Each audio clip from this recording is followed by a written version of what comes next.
Kyra Tyler worked as an admissions official at Brandeis University. Behind closed doors, she'd advocate for admitting students of color. After all, she'd been hired specifically to recruit them. Did it always go smoothly? It did not always go smoothly. At the end of the process, we would look to see who we had. And typically it would be like, oh, Kyra, you need to take this particular student out. On at least one occasion, the student Tyler was asked to take out of the running was a young black applicant. Tyler alleges that her boss explicitly asked her to remove him from the pool of candidates in favor of a donor's son, who was white and less strong academically. And she says it didn't end there. The well-connected student also got a generous scholarship. His sole connection was that his family had ties and they could pay. Welcome to College Uncovered. We're pulling back the ivy and uncovering the inner workings of colleges. And today, we're talking about the ultimate high school sport, getting into college. I'm Kirk Carapezza. And I'm Kana Ruhalter. Today on the show, the meritocracy myth. Okay, Kirk, let's talk about Kyra's story because critics of considering such things as race in college admissions also argue that applicants should be considered solely on their merit. But the real preference in higher education has favored white, middle, and upper-income students, and behind the scenes, colleges are shifting financial aid dollars, giving them to families that don't have the greatest financial need, just to get them to enroll. You might not be surprised to hear this, especially lately, but it's worse than you think. Or I guess it's better if you're well off. College admissions in this country has long been an insider's game, but the full extent of this is not well known, even after some huge, well-documented scandals. I mean, you don't have to look further than the Varsity Blues case, in which wealthy parents went to extreme lengths, including bribery and fraud, to win coveted admission slots for their kids. Speaking to reporters, then U.S. Attorney Andrew Lelling explained how it all worked. We're not talking about donating a building so that a school's more likely to take your son or daughter. We're talking about deception and fraud, fake test scores, fake athletic credentials, fake photographs, bribed college officials. Oof, remember that? These wealthy families cheated to snatch admission slots that could have gone to other students who actually followed the rules. A lot of people believe that college admissions and financial aid is rigged to benefit low-income students and minority students. In fact, the opposite is true. That's Stephen Bird with the think tank New America. The advantaged have almost all the advantages in college admissions and increasingly in college financial aid. Bird says the result is affirmative action for the rich. His research team recently examined admissions packages at nearly 600 selective public and private colleges. And what did they find? Collectively, they're spending billions on students who don't actually need financial aid. 1 out of every $4 that these colleges awarded in financial aid went to non-needy students. And non-needy students are those whom the federal government deems able to afford college without its help. Okay, so let's slow down and explain how this works. If you're a college and you have $5,000 of financial aid to spend, you can give $5,000 to one poor kid and get one student and no revenue. Or you could give $1,000 to each of 5 kids whose families can afford the rest of the tuition. Do you notice how the most needy students are left out of that equation? But the strategy does boost the university's bottom line. Still, some college admissions officers say they have to keep tuition money coming in just to keep the lights on. We talked to Angel Perez, CEO of the National Association for College Admission Counseling. The admissions office has to pay a significant amount of attention to whether or not a family can actually afford to pay. And that is the majority of institutions in America. Perez previously served as an admission official at Trinity College in Hartford. How did the admissions process at Trinity benefit the rich? Oh, gosh. That's a complicated question because institutions need revenue, tuition revenue, in order to survive. The key word there is survive. Colleges are nonprofits, right? Perez remembers making admissions decisions only to have the college's enrollment office run the numbers. Overwhelmingly, we were always millions of dollars over in the budget. And so we would have to start cutting students every single year based on which students could afford to pay or not. And the reality of the matter is that process disproportionately impacts students of color. At Brandeis, admissions official Kyra Tyler says the process she witnessed left her demoralized, even at a university with a deep social justice streak. Personally, as a Black person, to see sort of like we were sort of the pawn and ultimately never won the prize, right? Rarely won the prize, really upsetting. Kyra Tyler left Brandeis after a few years, and now she's helping low and middle income students navigate the system as a college coach. We asked Kyra about the Supreme Court's decision banning race considerations in admissions and what it means for her family. She has a 13-year-old daughter, so she's not only working in the college counseling field, she's living it. Hey, Kyra. Hi, Kirk. So, why are you speaking out now about the inequities in admissions and financial aid that you saw at Brandeis? Well, I think that within the light of a huge turning point in higher education around, striking down affirmative action, that it's a good time to sort of talk about what had been, perhaps as a means of helping people understand, so that we can move forward in a more intentional way. Is there anything specific in the decision that jumps out? For those who do not believe in affirmative action, let me say this. It's easy for them to poke a hole in that. That is how you got in, right? Kyra, that is how you got into Northwestern. Kyra, that is how you got into Harvard. And it's like, literally no. This is a piece of the process. This is one of many factors. And I think that zeroing in on this as if this is it is incredibly harmful. And that is what is painful, right? Because what people have said to me personally, it feels like it gives that oxygen when I know that that's not true. People in admissions know that that's not true. It's a factor. It's not the whole story under any circumstances. Terms and semantics are so important here. It's the difference between Yes. race-based affirmative action and the consideration of an applicant's race in deciding That's who right. gets in. That's right. Yes, Kirk. I agree with that. What does this mean for the students you're helping as a college coach? Yeah, this is everybody's concern. This isn't, I think some people think like, there were some people that were like, I'm really sorry, Kyra. And it's like, sorry, what are you sorry to me for? Like, because I'm a Black person? Like, this is, Right. everybody should be thinking about this, right? It affects all of us. It affects everybody, absolutely. But what I'm saying to my students is that you should proceed in the process as you were before. I don't want you to tamp down your existence, your identity, certainly not your race or your culture if that's important to you. Anything that you would have said before is exactly what you should say now. And this is really for better or for worse, the burden is so heavy on my colleagues who still work in college admissions. And I want to be clear, like I say still work because many of them have either left or are contemplating it. It's too big of a burden to carry. But I'm telling my students, you should proceed as you were, and we will see how this will impact the process. I don't know. We have precedent about what has happened in other states, where this has been struck down earlier. So I don't feel great about it. But all I can say to my students is that let's continue to make good choices about where you apply. Let's have a diverse list. Let's believe that you want to go to every school you apply to, and you should write your essays in a way that honors who you are. So stay the course. If you want Stay to the write course. about your race and ethnic identity, great, but don't feel obligated to. I hope nobody ever felt obligated to write about it.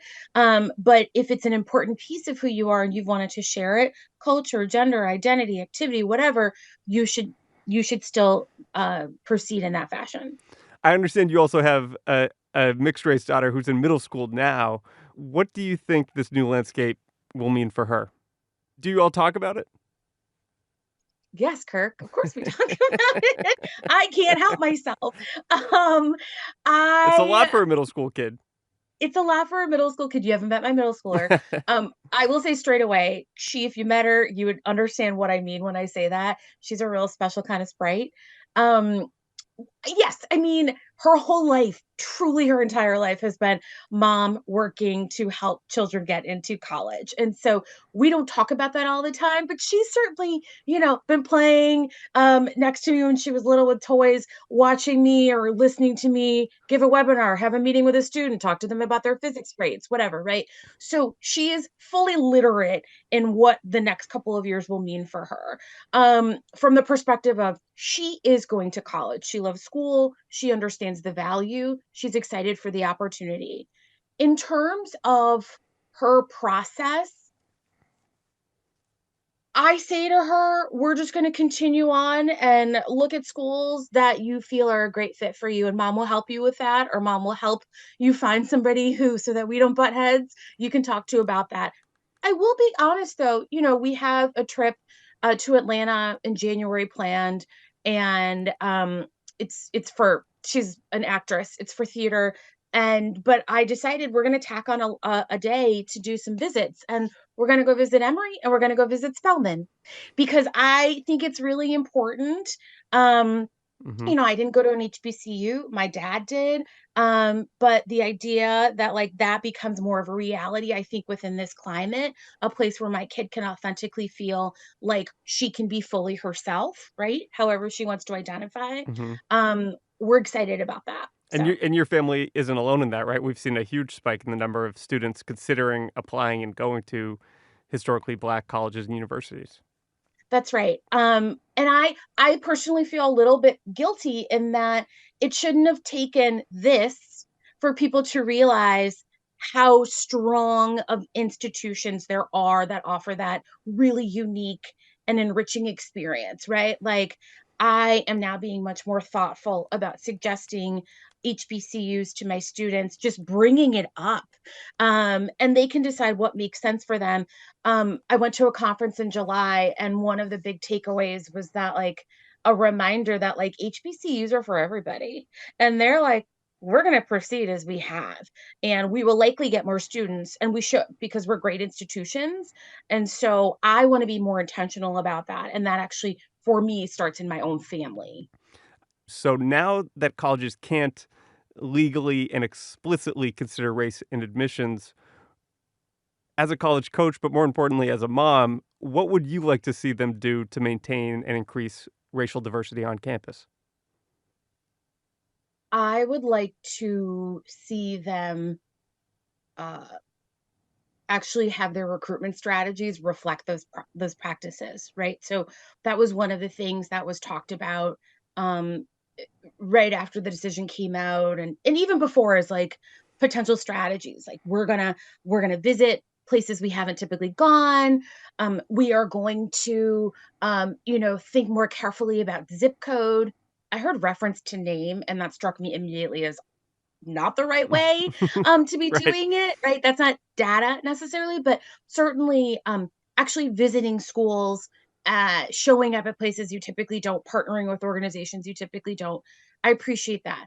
I will say, the students that I'm working with now, I look at their high school schedules to see what schools are coming, and it's the same schools that have been coming, at these very selective, either highly selective enrollment public schools, or some independent day schools, or some really powerhouse suburban schools. Hmm. So I'm not sure that that's happening.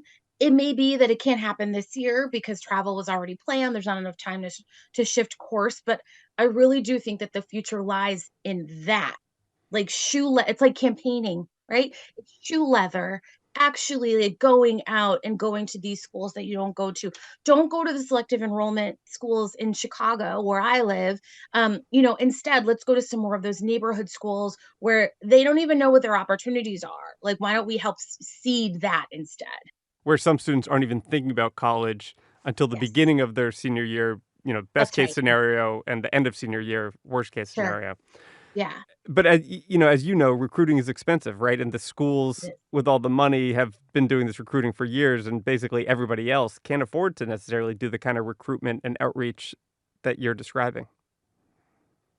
You're not wrong. I mean, the time to pivot, they haven't really had enough time, and also the resources, right? Because it's like a very delicate balance too, about, you do need to probably, for some schools, not the wealthiest, but for some schools, you have to recruit a certain number of kids likely that can pay the whole freight, right? And that may not exist within these new families that you want to inspire and recruit. So I recognize, I'm speaking it like it's easy. I know that it's not. It also really involves buy-in right from the top. Like, this is a president, provost, board of trustees conversation that needs to happen. And I say this also recognizing that there are whole states for whom this is not a priority at all. So it's challenging. Kyra Tyler is a college coach in Chicago. Kyra, thank you so much for sharing your story and speaking with us. Of course, Kirk. Thanks for having me.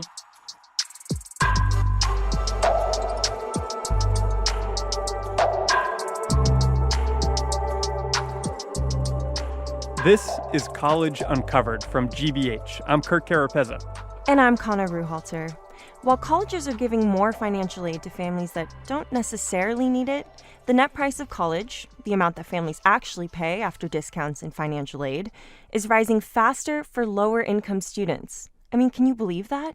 It's rising faster for them than their higher-income classmates. Joining us now is Fazal Khan, a data reporter with our editorial partner, The Hechinger Report. He's been studying the data and spotted this pretty disturbing trend, reporting on this educational and economic problem. Hi, Fazal. Hi. So you looked at admission prices for more than 1,500 U.S. colleges. What did you discover? We found that there were nearly 700 universities and colleges that over the last decade have raised the prices paid by the lowest income students more than the prices paid by their highest income students. Wow. And we're talking about the net price here, which is the amount students pay after discounts and financial aid. And if you look at the degree of that increase too, it's much more for the lowest income students. At 2 out of 3 colleges where the prices increased for both of these groups, the increase in price was, on average, 70% for the lowest income students, compared to 26% for the richest. And Fazal, your research finds at 17 colleges, the poor students actually paid more than the richest ones, by as much as $5,000. That's at a time when so much of the focus on campus is on diversity and equity. So why is this happening now? The most common reason for this trend is that colleges are competing for students from higher income families. That's because rich kids can afford to pay at least part of the tuition, which brings in revenue. But to get them, colleges have to give them scholarships that takes financial aid away from students who meet the federal definition of financial need. Some of the colleges also say they're trying to move money to help middle-income families who also increasingly have trouble paying for college. Right, so the money is being shifted away from students who need it the most. And we should be clear here, most families are struggling to pay for college these days. Collectively, how much money are we talking about here? According to a study between 2001 and 2017, 339 public universities spent $32 billion in institutional aid on students who did not have a financial need. And overall, about 4 out of every $10 of all the institutional aid at these universities went to students whom the federal government deemed able to afford college without aid. We're talking about real dollars here, right? That have real consequences. So what are the consequences of this disturbing trend that you're describing? Yes, we are talking about real dollars. Simply put, money is going to students who may actually be able to afford college without the financial aid. And it's going away from students who may not be able to do that with that money and who may actually need that money. So if we were seeing an 80% increase in prices for the poorest students, it basically means if a student was paying $10,000 8 or 10 years ago, now they're paying $18,000 for that same degree. So it's becoming more and more difficult to attend colleges for these lowest income students. Okay, wow. So this definitely is a puzzle. One college you looked at was Beloit College in Wisconsin. Tell us, what did you find there? So at Beloit College, we found that the net price at this private school for the highest income students fell by 20%, while it rose for the lowest income students by more than 80%.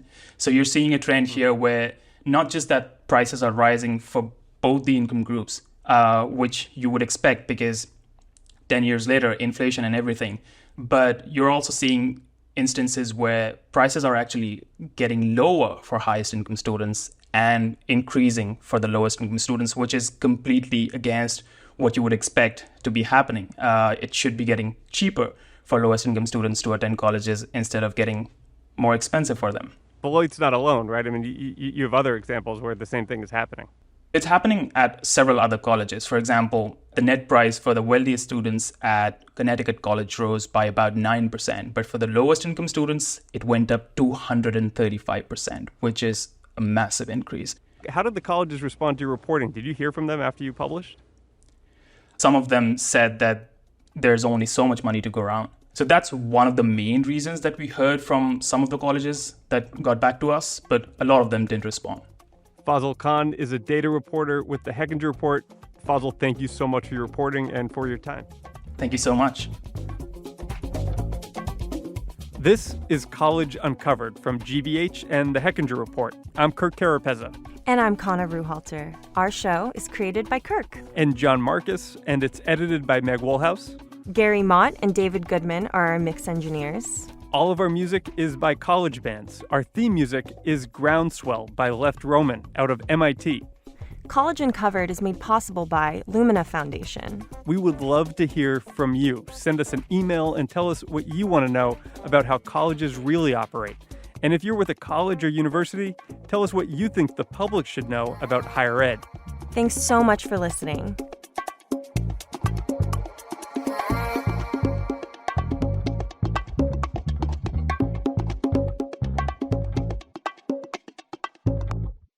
GBH.